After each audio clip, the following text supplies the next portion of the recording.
بسم اللہ الرحمن الرحیم۔ Welcome to my channel tail bone. ریڑھ کی ہڈی۔ رسول صلی اللہ علیہ وسلم نے ارشاد فرمایا، ابن آدم کے بدن کی ہر چیز کو زمین بوسیدہ کر ڈالے گی سوائے پونچھ کی ہڈی کے، اسی سے انسان کو بنایا گیا اور اسی سے انسان کو دوبارہ اٹھایا جائے گا۔ ریڑھ کی ہڈی کا سب سے نچلا حصہ پونچھ کی ہڈی یعنی ٹیل بون کہلاتا ہے۔ جدید میڈیکل سائنس نے یہ ثابت کیا ہے کہ انسان کی موت کسی بھی طرح واقع ہو، یہ حصہ محفوظ رہتا ہے۔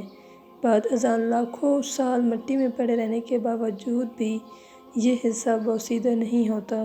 شدید ترین کیمیاوی آگ، دھماکے اور چوٹ سے بھی یہ حصہ متاثر نہیں ہوتا۔ انسان کا سب سے پہلا جینیاتی کوڈ جس سے انسان کی تخلیق ہوتی ہے، اس حصے میں محفوظ ہے۔ یہی وجہ ہے کہ اس پونچھ کی ہڈی ٹیل بون سے انسان کے مرنے کے بعد بھی اس کا پورا بایو ڈیٹا حتیٰ کہ پسند و ناپسند اور انگلیوں کے پھولوں کے نشان تک معلوم کیے جا سکتے ہیں۔ اگر آپ کو ہماری یہ ویڈیو پسند آئی ہو تو اس کو لائک کریں۔